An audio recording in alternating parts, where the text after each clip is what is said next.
You be sure just say just what the tape says. ஒளிநடாக்கள் சொல்லுவதையே சொல்ல நீங்கள் லட்சியமுள்ளவர்களாயிருங்கள். Don't say nothing else. See, because I don't say that of my own. It's him that says it. வேறொன்றையும் சொல்லாதீர்கள். புரிகின்றதா? காரணம், இதை நான் என் சுயமாய் சொல்லவில்லை. தேவன் தான் இதை கூறுகிறார். அந்நிய பாஷைகளில் பேசுதல் என்றால் என்ன? அந்நிய பாஷைகளில் பேசுதல் என்பது உங்களை நீதிமான்களாக்கி மற்றும் உங்களை பரிசுத்தப்படுத்தின ஒரு பரிசுத்த ஆவியின் அபிஷேகமே அன்றி வேறல்ல. அது மிகவும் நிரம்பியுள்ளதே. இப்பொழுது எனக்கு தேவைப்பட்டுள்ளது. இந்த கேள்வி எனக்கு தேவைப்பட்டது. இந்த மனிதன் இந்த கேள்வியை கேட்கப் போவதாயிருந்தது. பதில் கூற அல்லது அதை கேட்கப் போவது எனக்கு ஒருபோதும் தெரியாது என்பதை தேவன் அதை அறிவார். இப்பொழுது இது இங்கு மிகவும் உஷ்ணமாக இருந்தால், உங்களுக்கு உறக்கம் வருவதாக இருந்தால் அல்லது வேற ஏதாவதாக இருந்தால் அந்த கதவை திறந்து விடுங்கள். இதை நீங்கள் நன்றாகவும் தெளிவாகவும் புரிந்து கொள்ள வேண்டும் என்று நான் விரும்புகிறேன். ஏனென்றால் இது உண்மையில் சிறிது உஷ்ணமாக உள்ளது. உங்களுக்கு அது உறக்கத்தை வருவிக்கும். இப்பொழுது கவனியுங்கள், இதை கவனியுங்கள். நீதிமானாக்கப்படுதல், பரிசுத்தமாக்கப்படுதல், பரிசுத்த ஆவியின் அபிஷேகம். இப்பொழுது இங்கே பாருங்கள், இங்கே அது உள்ளது. நான் இதை விளக்க விரும்புகிறேன். இப்பொழுது இங்கு நான் இருக்கிறேன். நான் ஒரு பாவி. நான் இந்த வழியாய் நடந்து சென்று கொண்டிருக்கிறேன். ஒருமுறை சற்று கழித்து ஏதோ ஒன்று என்னிடம் பேசுகிறது. தேவனை தவிர வேறொன்றும் என்னை திருப்ப முடியாது. அது சரியா? நான் இந்த வழியாக திரும்பி விடுகிறேன். இப்பொழுது நான் அவ்விதம் திரும்பும் போது அதுதான் என் நீதிமானாக்கப்படுதல். அது சரியா? இப்பொழுது அந்த படமே பாருங்கள், கிறிஸ்துவின் படமே என்னுடைய பொருளாய் இருக்க போகிறது.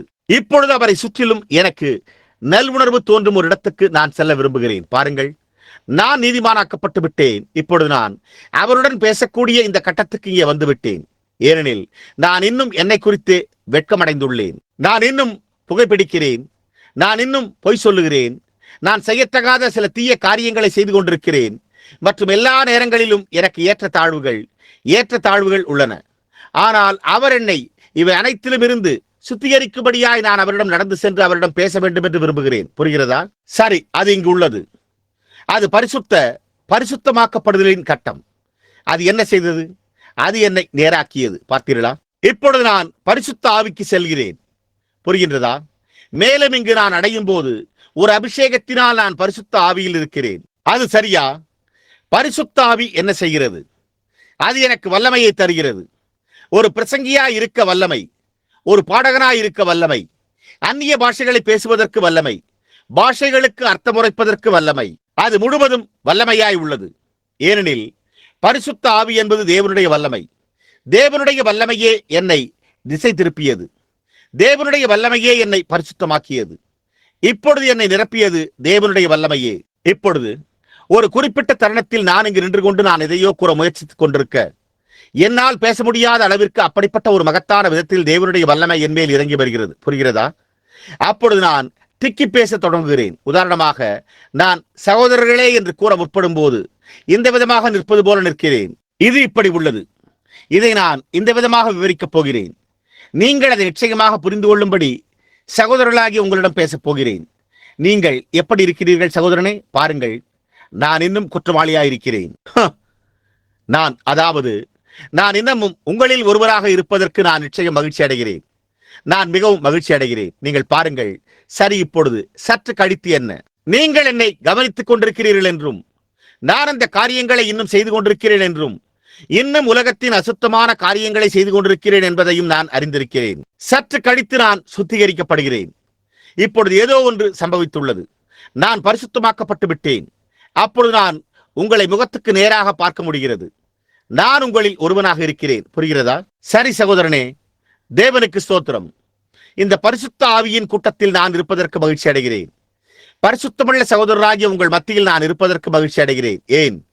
நீங்கள் என்மேல் விரலை சுட்டிக்காட்டி குற்றப்படுத்த முடியாது. நான் சுத்திகரிக்கப்பட்டு விட்டேன். ஆனால் இப்பொழுது தேவன் என்னை சேவையில் வைக்கப் போகிறார். இப்பொழுது ஆமையா.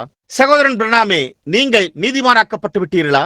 ஆம், உங்களை ஏறிடத்தும் பார்க்க முடியாமற் போன போது எனக்கு நினைவிருக்கிறது. சகோதரனே, இப்பொழுது என்னால் உங்கள் முகத்தை பார்க்க முடிகிறது. பாருங்கள், நாம் இங்கே இருக்கிறோம். இப்பொழுது இந்த மற்றது என்ன? இப்பொழுது இது சுத்திகரிக்கப்பட்டு சேவைக்காக ஒதுக்கி வைக்கப்பட்டுள்ளது மற்றும் இது சேவைக்குள் வருகிறது. இப்பொழுது பரிசுத்தமாக்கப்படுதல் என்ற அந்த வார்த்தை ஒரு கிரேக்க சொல்லிலிருந்து வந்தது என்றும் சுத்திகரிக்கப்பட்டு சேவைக்கென்று ஒதுக்கி வைக்கப்பட்டது என்று பொருள்படுகிற ஒரு கூட்டு கிரேக்க வார்த்தை என்பதையும் நாம் யாவரும் அறிவோம். பாண்டங்கள் பலிபீடத்தினரில் சுத்திகரிக்கப்பட்டு பீடத்தினரில் பரிசுத்தமாக்கப்பட்டு சேவைக்காக ஒதுக்கி வைக்கப்பட்டது. ஆனால் சேவையில் இருக்க வேண்டுமானால் நிறைக்கப்பட்டு சேவையில் வைக்கப்பட வேண்டும். இப்பொழுது நான் இங்கு சென்று இப்பொழுது நான் சேவைக்குள் வந்து கொண்டிருக்கிறேன். இப்பொழுது தேவன்தான் எனக்கு செவிகொடு, எனக்கு செவிகொடு, எனக்கு செவிகொடு என்று சொல்லி என்னை திருப்பினார். மேலும் அவர் சொன்னார், நான் என்ன பொருட்படுத்தி கூறுகிறேன் என்று உங்களுக்கு புரிகிறதா? பார்த்தீர்களா? பாருங்கள், இங்கே நீங்கள் மிகவும் நிறைந்தவர்களாக இருக்கிறீர்கள். அதுதான் இது. அங்குதான் உங்கள் காரியமே உள்ளது. அதுதான் அந்நிய பாஷைகளில் பேசுதல். மேலும் நான் இப்பொழுது இதை நம்புகிறேன். அந்நிய பாஷைகளில் பேசுதல் பரிசுத்த ஆவியை பெற்றுக் கொண்டதன் அடையாளம் என்று நான் நம்புகிறதில்லை. இது அதுவல்லவே. ஏனெனில் மந்திரவாதிகளும் பாம்புகளை கையாளுகிறவர்களும் பிசாசுகளும் மற்ற ஒவ்வொருவரும் அந்நிய பாஷைகளில் பேசுகின்றதை நான் கண்டிருக்கிறேன். நீங்கள் அந்நிய பாஷைகளில் பேசும்போது நீங்கள் பரிசுத்த ஆவியை பெற்றிருக்கிறீர்கள் என்றும் அது தேவனுடைய பிழையற்ற செயல் என்பதும் அல்ல. ஆனால் நினைவிருக்கட்டும், பரிசுத்த ஆவி அந்நிய பாஷைகளில் பேசுகிறார். மேலும் பிசாசினால் அதை பாவனை செய்ய முடியும். நீங்கள் பரிசுத்த ஆவியை பெற்றுள்ளதான அந்த அத்தாட்சி நீங்கள் வாழும் வாழ்க்கையாய் உள்ளது. பாருங்கள், அவர்களுடைய கனிகளினாலே அவர்களை அறிவீர்கள். ஆவியின் கனி அந்நிய பாஷை பேசுதல் அல்ல. அவ்விதம் வேதத்தில் எங்கும் காணப்படவில்லை. ஆவியின் கனி அன்பு, சந்தோஷம், விசுவாசம், நீடிய பொறுமை, நற்குணம், சாந்தம், தயவு, பொறுமை. பாருங்கள், இப்பொழுது அதுதான் கனி. அது எந்த விதமான மரம் என்று கூறுவதற்கு இதைத்தான் அந்த மரத்தில் காண்கிறீர்கள். புரிகிறதா? அதுதான் மனிதர் பிரசங்கிகளாகிய உங்களை, உதவிக்காரர்களாகிய உங்களை, தர்மகர்த்தாக்களாகிய உங்களை, சுவிசேஷர்களாகிய உங்களை கவனித்துக் கொண்டே இருக்கின்றனர். நீங்கள் இந்த தெருவில் இங்கே நாள் முழுவதும் அந்நிய பாஷையில் பேசினாலும் அவர்கள் உங்களை ஒருபோதும் நம்ப மாட்டார்கள். ஆனால் எதை குறித்து பேசிக் கொண்டிருக்கிறீர்களோ அதை நீங்கள் வாழ்ந்து காண்பித்து கசப்பான வேர் அனைத்தையும் உங்களை விட்டு களைந்து போட்டு இனிமையை காண்பிப்பீர்களானால் அப்பொழுது மனிதர் ஏதோ ஒன்று உள்ளதை தெளிவாக உணர்வார்கள். அந்நிய பாஷைகளில் பேசுதல் இப்பொழுது, அதாவது எப்பொழுதாவது மற்றொருவர், அதாவது தேவனுடைய பலிபீடத்தின் கீழ் தன்னை படைத்திருக்கும் ஆவியினால் நிறைந்த நபர் அந்நிய பாஷைகளில் பேசுவார் என்றே நான் இதை விசுவாசிக்கிறேன். ஆனால் தேவனை குறித்து ஒன்றுமே அறிந்திராத அநேகர் அந்நிய பாஷைகளில் பேசுவதை நான் கண்டிருக்கிறேன். பார்த்தீர்களா? அவரை குறித்து அவர்களுக்கு ஒன்றுமே தெரியாது. இருப்பினும் அவர்கள் அந்நிய பாஷைகளில் பேசுகின்றனர். அந்த வரங்களில் எந்த ஒன்றும் பாவனை செய்யப்பட முடியும். புரிகிறதா? ஆனால் ஆவியின் கனியோ உள்ளில் உள்ள ஆவி எது என்பதை நிரூபிக்கிறது. நீங்கள் இயேசு கிறிஸ்துவின் ஜீவனுக்கு சாட்சி பகர்கிறீர்கள். ஏனெனில் ஆப்பிள் மரத்தில் பீச் மரத்தின் சத்து இருக்குமானால் அது உலகம் உள்ளது எவ்வளவு உறுதியோ அவ்வளவு உறுதியாக பீச் பழங்களைத்தான் கொடுக்கும். அது உண்மை. பாருங்கள், ஏனெனில் அதுதான் அதற்குள் இருக்கும் ஜீவன். இப்பொழுது இங்கும் இது அதே காரியமாய்தான் உள்ளது. ஆனால் இப்பொழுது நாம் எல்லோரும் ஒரே காரியத்தை அறிந்து கொள்ளும்படியாக நான் உங்கள் எல்லோருக்கும் இதை விளக்கி கூற முடியும். ஆவியினால் நிரப்பப்பட்ட ஒரு நபர், அதாவது இப்பொழுது அவன் ஒரு அபிஷேகத்தினால் கிறிஸ்துவுக்குள் வருகிறான் என்று நான் விசுவாசிக்கிறேன். மேலும் வெறுமனே அதுவல்ல, அந்நிய பாஷையில் பேசுதல் பரிசுத்த ஆவியின் அபிஷேகத்தை பெற்றுக் கொண்டதன் ஒரு அடையாளம் அல்ல. புரிகிறதா? ஒரு அபிஷேகம் என்னும் போது நீங்கள் பிசாசின் வல்லமையினால் அபிஷேகம் பண்ணப்பட்டு இந்த பிசாசினுடைய வஞ்சக ஆவியின் அபிஷேகத்தினால் அந்நிய பாஷையில் பேச முடியும். அது அவ்வாறு செய்யப்பட்டதை நாம் எத்தனை முறை கண்டிருக்கிறோம்? அது அவ்வாறு செய்யப்பட்டதை நான் எத்தனை முறை கண்டிருக்கிறேன்? அவர்கள் மனிதனின் மண்டை ஓட்டிலிருந்து ரத்தம் குடித்துவிட்டு அந்நிய பாஷைகளில் பேசுவதும் கூட எனக்கு தெரியும். வனாந்திரத்தில் உள்ள பாம்பை சுற்றி கொண்டு நடனமாடுபவர்கள், அவர்கள் பெரிய பாம்பை தங்கள் மேல் சுற்றி கொண்டு அந்நிய பாஷையில் பேசுவதை நான் கண்டிருக்கிறேன். மந்திரவாதி அதை போன்று வெளியே வந்து அவர்கள் அந்நிய பாஷைகளில் பேசி அதற்கு அர்த்தம் உரைக்கின்றனர். நான் மந்திரவாதிகளின் முகாம்களுக்கு சென்றிருக்கிறேன். அவர்கள் ஒரு பென்சிலை அந்த விதமாக கீழே வைப்பார்கள், மற்றும் ஒரு புத்தகத்தையும் இந்த விதமாக கீழே வைப்பார்கள். மேலும் ஒரு பென்சில் புகைப்போக்கி குழாயில் மேலும் கீழும் ஓடி முகச்சவரம் மற்றும் ஒரு சிகை அலங்காரம் 2 துண்டு என்னும் பாடலை வாசிக்கும். அது அந்நிய பாஷைகளில் எழுதி மந்திரவாதி அதற்கு அர்த்தம் உரைத்து அது என்ன நடந்ததென்று பிழையின்றி உரைப்பான். அது எனக்கு தெரியும். புரிகிறதா? எனவே நான், பாருங்கள், உங்களால் முடியாத பவுல் அந்நிய பாஷைகளானாலும் அவைகள் ஓய்ந்து போம், தீர்க்க தரிசனங்களானாலும் அதுவும் ஒழிந்து போம், இந்த வரங்கள் அனைத்தும் அவைகள் விரைவில் போய்விடும் என்று கூறியுள்ளான். அந்த கேள்வியை சற்று பின்னால் நாம் பார்க்க உள்ளோம். ஆனால் நிறைவானது வரும்போது குறைவானது ஒழிந்து போம். புரிகிறதா சகோதரரே? எனவே நமக்கு நிறைவானது வேண்டும். புரிகிறதா? நாம் போலியான அதே காரியங்களையும் அவைகளுக்கு தவறான அர்த்தம் உரைத்ததையும் நாம் கண்டிருக்கிறோம். மேலும் ஒரு நபரை மற்றும் அவர்கள் அந்நிய பாஷைகளில் பேசுகின்ற காரணத்தால் அவர்கள் பரிசுத்த ஆவியை பெற்றுள்ளதாக ஒருபோதும் நம்பிவிடாதீர்கள். புரிகிறதா? ஆனால் அவர்கள் ஆவியின் கனிகளை கொடுக்கின்றபடியால் அவர்கள் பரிசுத்த ஆவியை பெற்றுள்ளனர் என்று நீங்கள் விசுவாசியுங்கள். ஏனெனில் இயேசு அவர்களுடைய கனிகளினாலே அவர்களை அறிவீர்கள் என்றார். புரிகிறதா? அது உண்மை. அவர்களுடைய கனிகளினாலே. ஆனால் இப்பொழுது அதிலிருந்து இப்பொழுது நான் விலகிச் செல்லாதிருப்பேனாக. ஏனெனில் தேவன் அளித்துள்ள அந்த மகத்தான வரத்தை நான் அவமதிக்க விரும்பவில்லை. புரிகிறதா? தேவனுடைய பலிபீடத்தின் கீழ் வாழ்கிற ஆவியினால் நிரப்பப்பட்ட ஒரு மனிதனோ அல்லது ஸ்திரீயோ அல்லது ஒரு பிள்ளையோ அவர்கள் அந்நிய பாஷையில் அங்கு சீக்கிரத்தில் பேசிவிடுவார்கள் என்று நான் நம்புகிறேன். புரிகிறதா? அவனோ அல்லது அவளோ அதை செய்வார்கள் என்று நான் விசுவாசிக்கிறேன். இப்பொழுது நீங்கள் பரிசுத்த ஆவியை பெற்றுக் கொள்ளலாம். மேலும் நீங்கள் பரிசுத்த ஆவியை பெற்றுக் கொள்ளும் போது ஒரு கால் அந்நிய பாஷை பேசாமல் இருந்திருக்கலாம். புரிகிறதா? ஆனால் நீங்கள் எல்லா நேரமும் தேவனுக்கு முன்பாக கிடக்கும் போது, அபிஷேகத்தின் மேல் அபிஷேகம் உங்களுக்கு கிடைக்கும் போது ஏதோ ஒன்று நடக்கப் போகிறது. புரிகிறதா? என்றாகிலும் ஒரு நாள் நீங்கள் மிகவும் நிறைந்து உங்களால் வேறொன்றையும் பேச முடியாத நிலை ஏற்படும். பாருங்கள், நீங்கள் ஏதோ ஒன்றை பேச முயற்சிப்பீர்கள். உங்களால் அதை ஒருபோதும் பேச முடியாது.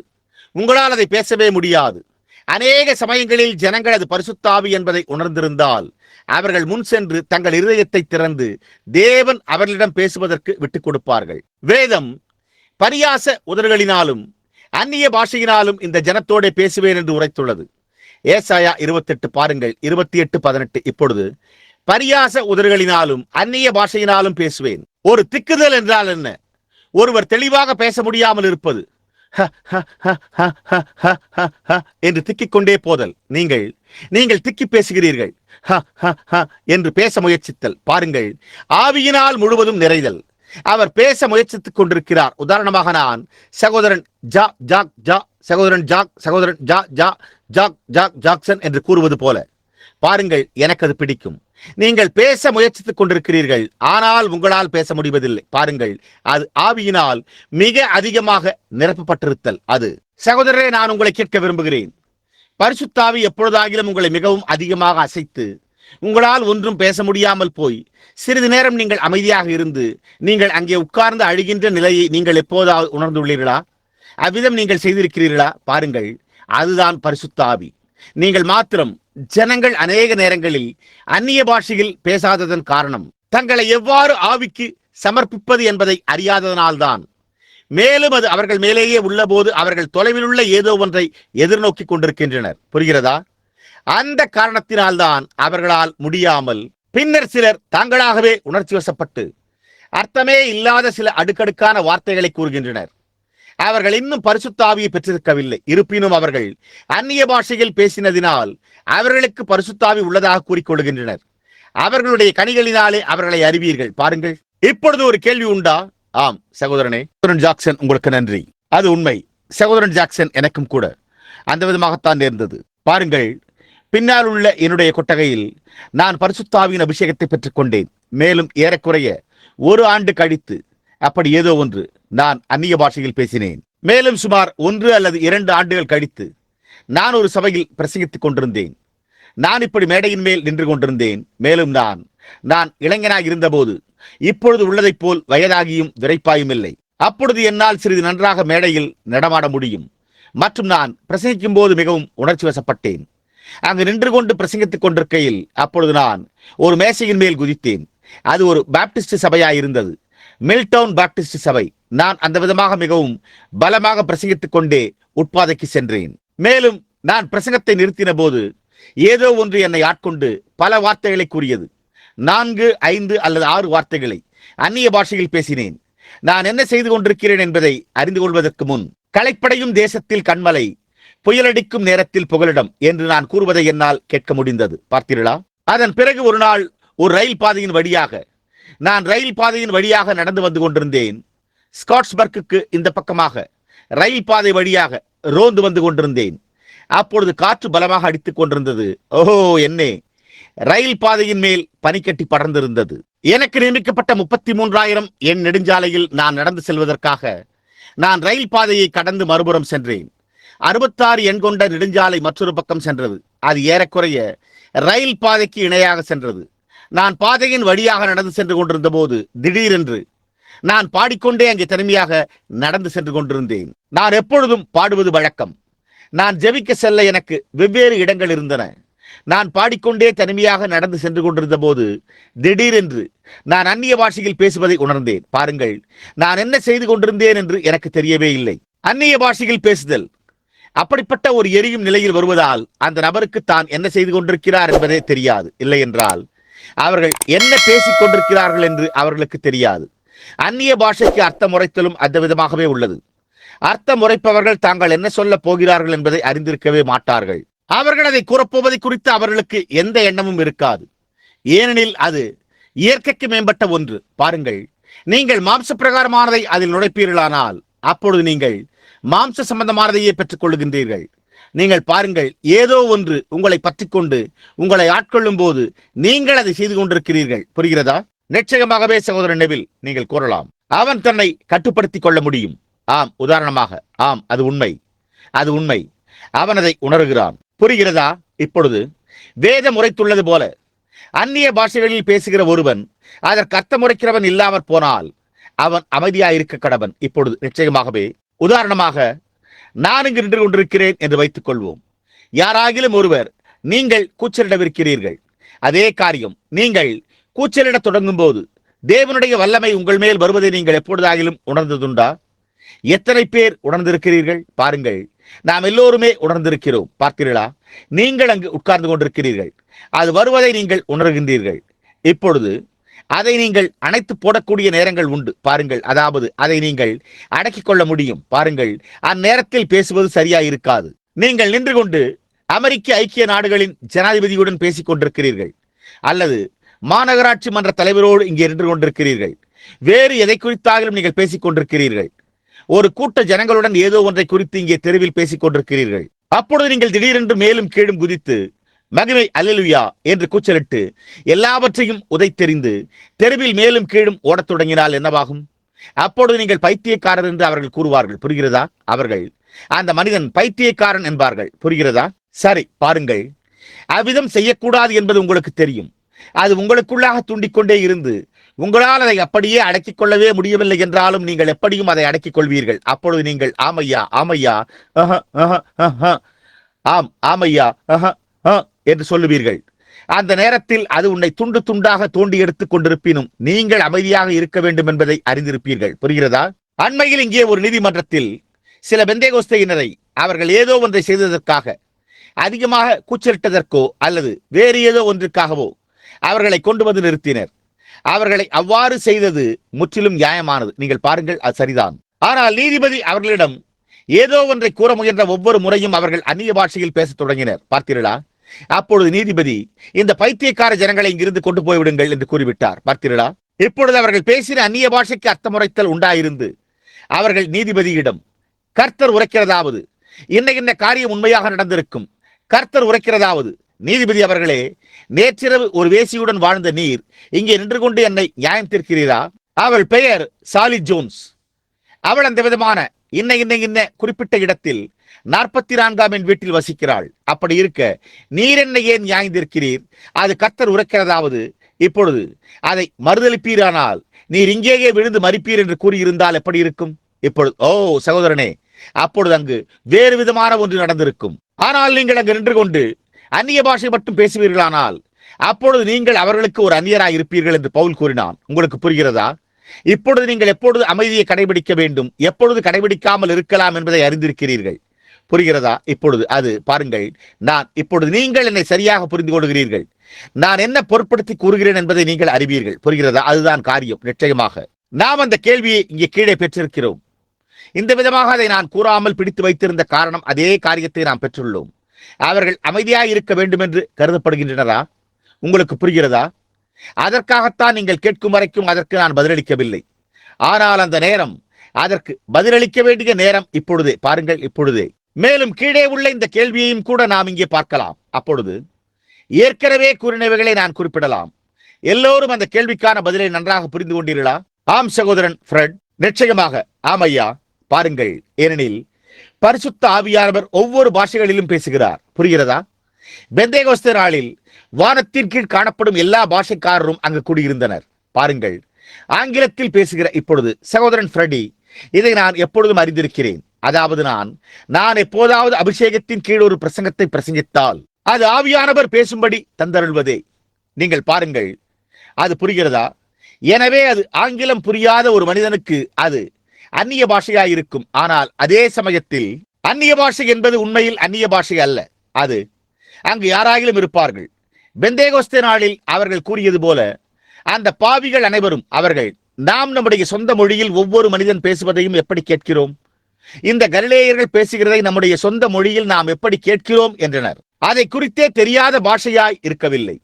பெந்தேகோஸ்தே நாளில் அந்நிய பாஷை என்ற அப்படிப்பட்ட ஒரு காரியமே இல்லை. இப்பொழுது பாருங்கள், அது வேதபூர்வமானது அல்ல. பார்த்தீர்களா? இங்கு அந்நியமாக அது அந்நிய பாஷை அல்ல, அது ஒரு பாஷையா இருந்தது. நம்மில் அவரவர்களுடைய ஜென்ம பாஷைகளில் இவர்கள் பேச கேட்கிறோமே, இது எப்படி? அங்கு தெரிந்திராத பாஷை ஒன்றுமே இல்லை. பார்த்தீர்களா? அதாவது இதை நாம் விட்டு செல்லும் முன்பு இதன் பேரில் ஏதாகிலும் கேள்வி இப்பொழுது இருக்கின்றதா? நம்மில் அவரவர்களுடைய ஜென்ம பாஷைகளில் இவர்கள் பேச எப்படி கேட்கிறோம்? பார்த்தீர்களா? பாருங்கள், அவர்கள் அப்போஸ்தலர் 2:4 படி அதை உடையவர்களாய் இருந்தால் அவர்கள் அந்நிய பாஷையில் நிச்சயம் பேச மாட்டார்கள். ஜனங்கள் நீங்கள் கூறுவதை கேட்கக்கூடிய பாஷையில் அவர்கள் பேச வேண்டும். பாருங்கள், ஏனெனில் ஒவ்வொரு மனிதனும் அவர்கள் பேசுகிறதை தன்னுடைய பாஷையில் கேட்கிறான். இப்பொழுது நான் இப்பொழுதே பரிசுத்த ஆவியை பெற்றுக் கொள்வேனானால் நான் கூறுகிறபடியே பரிசுத்த ஆவியை பெற நாடிக்கொண்டிருக்கிற ஒரு சகோதரன் இங்கு உண்டு என்று நான் நினைக்கிறேன். அது சகோதரன் வுட். சரிதானே? சகோதரன் வுட், உங்கள் பெயரை அறிவிக்க நான் நினைக்கவில்லை. ஆனால் இங்குள்ள நாம் சகோதரர்கள் இதை நாம் கூற விரும்புகிறோம். மேலும் அவர் பரிசுத்த ஆவியை நாடிக்கொண்டிருக்கிறார். இப்பொழுது சகோதரன் பாங்க்ஸ் அங்கே பரிசுத்த ஆவியை பெற்றிருந்தால் அதை சரியான விதத்தில் அதை வேதத்தின்படி பெற்றுக் கொள்வாரானால் அவர் அங்கே எழுந்து நின்று அதை பேசுவார். அவர் அதை ஆங்கிலத்தில் பேசுவார். அவர் தேவனுடைய குமாரனாகிய இயேசு கிறிஸ்து உயிர்த்தெழுந்திருக்கிறார் என்று சொல்லுவார். அவர் அதை சொல்லுகிற அனலுரைக்கும் தீர்க்க தரிசனத்தினால் அதை பேசிக் கொண்டிருப்பார். அவர் இருக்கிறார் என்று எனக்கு தெரியும், ஏனெனில் அவர் இப்பொழுது என் இருதயத்தில் வந்துள்ளார். அவர் தேவனுடைய குமாரன். என்னுடைய பாவங்கள் போய்விட்டன, எனக்கு ஏதோ ஒன்று சம்பவித்தது. பார்த்தீர்களா? அங்குதான் காரியமே உள்ளது. அதில் பேசுவது நம்மில் அவரவர்களுடைய ஜென்ம பாஷைகளில் இவர்கள் பேச கேட்கிறோமே, இது எப்படி? உதாரணமாக, இப்பொழுது இந்தியானாவில் உள்ள நாமும் கென்டக்கி நாட்டில் உள்ளவர்களும் ஒரு வித்தியாசமான பாஷையை பேசுகிறோம் என்றும் சகோதரன் பாங்க்ஸ் கென்டக்கியை சேர்ந்த ஒருவர் என்றும் வைத்துக் கொள்வோமா? மேலும் அவர்கள் அப்பொழுது வேறு ஒரு மொழியை பேசினர் மற்றும் அவரால் இந்தியானா பாஷையை பேச முடியவில்லை என்பதை நாம் இங்கு அறிவோம். அப்பொழுது அவர் எழுந்து அங்கே இந்தியானா பாஷையில் பேசுவாரானால் அவருக்கு அந்த பாஷை தெரியாது என்பது தெரியும். புரிகிறதா? மேலும் அவர் இந்தியானா பாஷையில் பேசுவதை நாம் கேட்கிறோம். அவர் கென்டக்கி பாஷையில் பேசிக் கொண்டிருக்கிறார் என்று அவர் நினைத்துக் கொண்டிருக்கிறார். அவர் தேவனுக்கு ஸ்தோத்திரம், இயேசு மரித்தோரிலிருந்து எழுந்துள்ளார், அல்லேலூயா என்று சாட்சி பகிர்ந்து கொண்டிருக்கிறார். ஆனால் நாமோ அவர் கூறுவதை இந்தியானா பாஷையில் கேட்டுக் கொண்டிருக்கிறோம். அது பெந்தேகோஸ்தே நாளில் அவ்விதமாகத்தான் இருந்தது. புரிகிறதா? பாருங்கள், இதோ பேசுகிற இவர்கள் எல்லோரும் கலிலேயர் அல்லவா? பாருங்கள், ஒவ்வொரு மனிதன் பேசுவதையும் கென்டக்கியர்களாகிய நாம் எப்படி கேட்கிறோம்? அப்படி இருக்க இந்தியானா, ஒஹையோ, இல்லினாய்ஸ், மெயின், மாசாசூட்ஸ் மற்றும் கலிபோர்னியாவை சேர்ந்தவர்களாகிய நாம் எப்படி நம்முடைய ஜென்ம பாஷைகளில் அவர் பேசுவதை கேட்கிறோம்? அந்த கருத்து புரிகிறதா? பாருங்கள், அது ஆவியின் ஏவுதல். பாருங்கள், அது அவர்கள் கேட்கும்படியான ஆவியின் ஏவுதலாய் உள்ளது. அது அவர்களுக்கான ஆவியின் ஏவுதலாய் உள்ளது. பாருங்கள், செய்தி, அதை குறித்த காரியம், அது இயேசு கிறிஸ்துவின் உயிர்த்தெழுதலை குறித்த ஒரு சாட்சியாய் உள்ளது. பாருங்கள், அது உண்மை. இப்பொழுது தேவன் உங்களுக்குள் அந்த வாழ்க்கையை வாழவில்லை என்றால் நீங்கள் எவ்வளவுதான் அதை குறித்து சாட்சி சொன்னாலும் அது ஒரு பொருட்டல்ல. நீங்கள் அதை இன்னும் பெற்றுக்கொள்ளவில்லை. புரிகிறதா? அது உண்மை. நீங்கள் எவ்வளவு நன்றாக. இப்பொழுது வேறு கேள்வி உண்டா? ஆம், மிகவும் நல்லது சகோதரன் ராய். அங்குதான் நான் இப்பொழுது செல்ல போகிறேன். பியூமாண்டுக்கே. அது பியூமான் தானே? ஆமையா. இப்பொழுது ஜெப வரிசை நிறுத்தப்பட்டது. ஸ்பெயின் தேசத்தை சேர்ந்த ஒரு பெண் மேடையின் மேல் வந்தாள். பாருங்கள், வெளிப்படையாக கூறினால் நான் வெளியே போக புறப்பட்டுக் கொண்டிருந்தேன் என்று நான் நினைக்கிறேன், இல்லையா? ஹார்வர்ட் என்னை வெளியே கொண்டு சென்று கொண்டிருந்தார். மேலும் மற்றும் இது, நான் யாரோ அழுவதை கேட்டேன். அப்பொழுது அங்கிருந்த ஒரு ஸ்பானிய சிறுமி, அவளுக்கு சுமார் 15-16 வயது இருக்கும், சரியாக ஒரு சிறு பெண். மேலும் நான் பார்த்தபோது நான் தொடர்ந்து சென்றிருந்தால் அடுத்தபடியாக அவள் வரும்படி ஜெப அட்டையை வைத்திருந்தாள். நான் அங்கே வரிசையில் நிறைய பேரை உடையவனாய் இருந்தேன். ஆனால் அவளுடையதுதான் அடுத்த ஜெப அட்டை. நான் அவளை கொண்டு வாருங்கள் என்றேன். எனவே அவர்கள் அவளை மேடையின் மேல் கொண்டு வந்தனர். நான் வேறொரு கூட்டத்துக்கு செல்ல வேண்டி இருந்தது. மேலும் நான் அவளை மேலே கொண்டு வாருங்கள் என்றேன். எனவே நான் கண்டறிந்தேன். நான் அவளிடம் இந்த விதமாக ஏதோ ஒன்றை கூறினேன். இப்பொழுது நீ விசுவாசிப்பாயா? உனக்குள்ள கோளாறு என்னவென்று உன்னிடம் கூறுவதற்கு இயேசு எனக்கு உதவி செய்வாரானால் அவர் உன்னை சுகமாக்குவார் என்று விசுவாசிப்பாயா என்றேன். மேலும் அவள் தலை குனிந்து கொண்டே இருந்தாள். அவள் செவிடாகவும் மற்றும் ஊமையாகவும் இருக்க வேண்டும் என்று நான் எண்ணினேன். புரிகிறதா? எனவே நான் மறுபடியும் அவளை பார்த்தபோது நான் இல்லை, அவளுக்கு ஆங்கிலம் பேச தெரியாது என்று கூறினேன். எனவே அவர்கள் ஒரு மொழிபெயர்ப்பாளரை அங்கு கொண்டு வந்தனர். மேலும் நான் அதை நீ விசுவாசிப்பாயா என்று கேட்டேன். மேலும் அவள் திரும்பி சைகை காட்டினாள். அப்பொழுது நான் கூறினதை அவளால் மொழிபெயர்ப்பாளரின் மூலம் புரிந்து கொள்ள முடிந்தது. பார்த்தீர்களா? பாருங்கள், அப்பொழுது நான் சொன்னேன், மேலும் நான் பார்த்தபோது எனக்கு ஒரு தரிசனம் உண்டானது. அப்பொழுது நான், நீ ஒரு பழைய காலத்து நெருப்பு மூட்டத்தண்டை உட்கார்ந்து கொண்டிருப்பதையும் மற்றும் ஒரு பெரிய கொதிக்கண்டி அதன் மேல் ஊசலாடுவதையும், அது மஞ்சள் சோள கதிரினால் நிறைந்துள்ளது. நான் காண்கிறேன். சகோதரன் ராய், உங்களுக்கு அது ஞாபகம் இருக்கிறதா? நீ சோளத்தை அளவுக்கு மிஞ்சி சாப்பிட்டு விட்டாய். அப்பொழுது உன் தாய் உன்னை கட்டிலில் படுக்க வைக்கும் அளவிற்கு நீ மிகவும் வியாதிப்பட்டிருந்தாய் மற்றும் அப்பொழுது உனக்கு வலிப்பு வர தொடங்கினது என்றேன். மேலும் நான், அன்று முதல் உனக்கு அவைகள் இருந்து வருகிறது என்றேன். அப்பொழுது அவள் மொழிபெயர்ப்பாளரிடம் திரும்பி தன்னுடைய சொந்த மொழியில் அவரிடம் கூறினாள். அவரால் ஆங்கிலத்தில் பேச முடியாது, இல்லை, ஸ்பானிஷ் பாஷையில் பேச தெரியாது என்றல்லவா நினைத்துக் கொண்டிருந்தேன் என்றாள். அப்பொழுது அவர் என் பக்கம் திரும்பி, நீங்கள் ஸ்பானிஷ் பாஷையில் பேசவில்லையா என்று கேட்டார். அதற்கு நான் இல்லை என்றேன். எனவே நாங்கள் ஒளிநாடாவில் பதிவு செய்யப்பட்டதை போட்டு கேட்டோம். அது முற்றிலும் ஆங்கிலத்தில் இருந்தது. ஆனால் அப்பொழுது அந்த மொழிபெயர்ப்பாளர், அப்படியானால் அவர் என்ன சொன்னார் என்று சொல் பார்ப்போம் என்றார். பாருங்கள், அவர் அந்த வியாக்கியானத்தை புரிந்து கொள்ள வேண்டியதாக இருந்தது. அவர் என்ன சொன்னார் என்று நீ எனக்கு சொல் பார்ப்போம் என்றார். அவள் நான் சொன்ன வார்த்தைகளை அப்படியே அவரிடம் ஸ்பானிஷ் பாஷையில் எடுத்து கூறினாள். இப்பொழுது நான் ஆங்கிலத்தில் பேசிக் கொண்டிருந்ததை அவள் தன்னுடைய ஜென்ம பாஷையில் நான் கூறுவதை கேட்டாள். அவள் அதை ஸ்பானிஷ் பாஷையில் கேட்டாள். நம்மில் அவரவர்களுடைய ஜென்ம பாஷைகளில் இவர்கள் பேச கேட்கிறோமே, இது எப்படி? மேலும் அந்த சிறு பெண் சுகமடைந்தாள். பாருங்கள், அதுதான் அது தேவனுடைய அற்புதமான கிரியைகளாய் உள்ளன.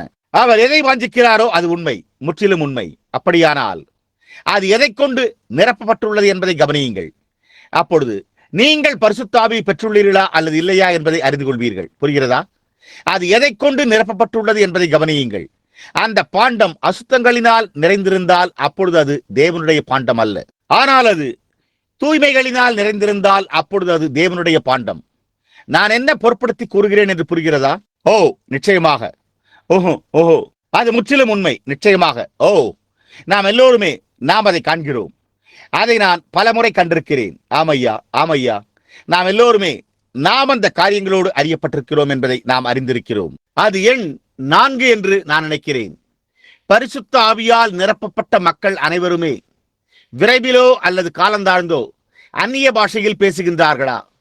அவர்கள் எல்லோரிலும் நான் அதிகமான பாஷைகளை பேசுகிறேன் என்று பவுல் அங்கே கூறியிருப்பதை நான் கண்டறிகிறேன். இப்பொழுது நான் நினைப்பது என்னவென்றால், இந்த சகோதரனின் கேள்விக்கு பதிலளித்து முடிக்க வேண்டும். அவர்கள் எல்லோரிலும் பவுல் அதிகமான பாஷைகளை பேசுகிறான். பவுல் ஒரு அறிவுள்ள மனிதனாய் இருந்தான்.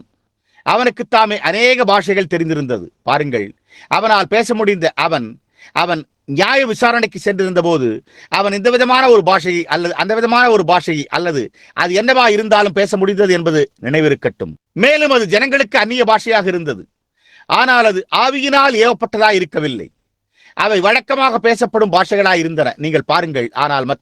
ஆனால் தேவனுடைய பலிபீடத்தின் கீழ் வாழ்கிற ஆவியினால் நிரப்பப்பட்ட ஒரு நபர், சந்தேகமே இல்லை, விரைவிலோ அல்லது காலந்தாழ்ந்தோ அந்நிய பாஷைகளில் பேசும் அனுபவத்தை பெற்றிருப்பான் என்று நான் நம்புகிறேன். ஏனெனில் பவுல் விவரித்துள்ளபடி அதுதான் வரங்களில் மிகவும் தாழ்ந்த மிகவும் குறைந்த ஒரு வரமாய் உள்ளது. நீங்கள் வரங்களை வரிசைப்படுத்தினால் வரங்களின் வரிசையில் பாருங்கள், பாஷைகளை பேசும் வரமே கடைசியான காரியமாய் உள்ளது. ஆனால் இப்பொழுது முதலாவதாக நீங்கள் ஞானஸ்தானம் பண்ணப்படுகிறீர்கள். இங்குள்ள நீங்கள் ஒவ்வொருவரும் வரங்களாக இருக்கிறீர்கள். நான் வெளியே இருக்கிறேன். இப்பொழுது ஒரே வாசலினாலே, ஒரே ஆவியினாலே ஒரே வாசல் இந்த அறைக்குள் நுழைகிறது. அது சரியா? இப்பொழுது நான் அந்த வழியாக வர முடியாது, இந்த வழியாக வர முடியாது, பின்னால் உள்ள அந்த வழியாக வர முடியாது. புரிகிறதா? நான் எப்படி இங்கே வருகிறேன்? சகோதரன் ராபர்ட்சன் வழியாகவா? இல்லை ஐயா. பாருங்கள், சகோதரன் லியோவின் வழியாக என்று கூறுகிறீர்களா? அவர் அந்நிய பாஷைகளில் பேசும் வரமாக இருப்பாரானால் பாருங்கள், நான் லியோவின் வழியாக இதற்குள் வருகிறேனா? இல்லை ஐயா. பாருங்கள், நான் எவ்வாறு உள்ளே வருகிறேன்? ஒரே வாசலினாலே, ஒரே ஆவியினாலே. ஆவி என்பது எல்லாமே பாஷைகள் அல்ல. இல்லை, புரிகிறதா? பாருங்கள், ஒரே ஆவியினாலே இந்த சரீரத்துக்குள் நான் ஞானஸ்தானம் பண்ணப்படுகிறேன். இப்பொழுது இது ஆவி. நீங்கள் எல்லோரும் வரங்கள், நீங்கள் பாருங்கள், தேவனை ஸ்தோத்திரியுங்கள் என்கிறீர்கள். நான் அங்கு சென்று சொல்லுவேன், அங்கு சகோதரன் உண்டு இருக்கிறார், அவர் அற்புதங்கள் செய்யும் வரமாயிருக்கிறார். பார்த்தீர்களா? ஓ, நான் ஒரு அற்புதத்தை நிகழ்த்தி இருந்தேன். நான் ஒரு அற்புதத்தை செய்ததனால் எனக்கு பரிசுத்தாவி உண்டென்று நான் அறிந்திருக்கிறேன். ஒரு அற்புதத்தினால் நாம் எல்லோரும் அந்த சரீரத்துக்குள் ஞானஸ்தானம் பண்ணப்படவில்லை. நான் பிறகு சகோதரன் ஜூனியிடம் செல்கிறேன். அவர் அறிவு என்னும் வரமாயிருக்கிறார். பாருங்கள் பாருங்கள், எனக்கு வேதாகம அறிவு உள்ளது. நான் உனக்கு சொல்லுகிறேன், அந்த காரணத்தினால் எனக்கு பரிசுத்தாவி உண்டென்று எனக்கு தெரியும். இல்லை, நாம் பிரவேசிக்கும் வழி அதுவல்ல. சரி, சகோதரன் லியோவினாலும் அல்ல, சகோதரன் உட்டினாலும் அல்ல, சகோதரன் ஜூனியினாலும் அல்ல. புரிகிறதா? ஆனால் ஒரே எதனாலே? சரி, இந்த சரீரத்துக்குள்ளாக நான் ஞானஸ்தானம் பண்ணப்படுகிறேன். இப்பொழுது நான் அதற்குள் இருக்கிறேன். இப்பொழுது பிதா என்னை எங்கே உபயோகிக்கப் போகிறார்? பார்த்தீர்களா? லியோ வாசலின் அருகே உட்கார்ந்திருக்க நேர்ந்திருக்கலாம். இது சம்பவிக்கும் முதலாவது காரியங்களில் ஒன்றாக இருக்கலாம் என்பதில் சந்தேகமே இல்லை. ஆனால் அப்படி இல்லாமலும் இருக்கலாம். நான் இதை குறித்த எல்லாவற்றையும் கடந்து சென்று இங்கே சகோதரன் உட்டை அடையும் அளவிற்கு நான் ஆவியை அதிகமாக பெற்றிருக்க கூடும். நான் பரிசுத்தாவியை பெற்றிருக்கவில்லை என்று நீங்கள் எனக்கு சொல்ல முடியாது. ஏனெனில் ஞானஸ்தானத்தின் மூலமாக நான் இந்த சரீரத்துக்குள் இருக்கிறேன். ஆனால் பாருங்கள், தேவனுக்கு ஸ்தோத்திரம், இப்பொழுது நான் உட்கார்ந்து அதை எளிதாக எடுத்துக்கொள்வேன். நான் பரலோகத்திற்கு சென்று கொண்டிருக்கிறேன் என்று யூகிக்கிறேன் என்று சொல்வதற்காக தேவன் என்னை இங்கு கொண்டு வரவில்லை. நான் என்ன கூறுகிறேன் என்று புரிகிறதா? ஆனால் இங்கிருந்து இதிலிருந்து திரும்பி அங்கே திரும்பி செல்ல முடியும். நான் என்ன பொருட்படுத்தி கூறுகிறேன் என்று புரிகிறதா? நான் ஒரு முனையிலிருந்து மறுமுனைக்கு செல்ல முடியும், அல்லது நடுபாகத்திற்கு, அல்லது எங்கு வேண்டுமானாலும் செல்ல முடியும். ஆனால் ஏதோ ஒன்று நடக்கும், ஏதோ ஒன்று நடந்தே ஆக வேண்டும். அது என்ன? ஆவியின் அபிஷேகம் நான் அந்த சரீரத்தில் இருக்கிறேன் என்பதை காண்பிக்கிறது. ஒரே ஆவியினாலே. சகோதரனே, நீங்கள் இதை இங்கே புரிந்து கொண்டீர்களா? சரி, அதுதானே இது? சரி.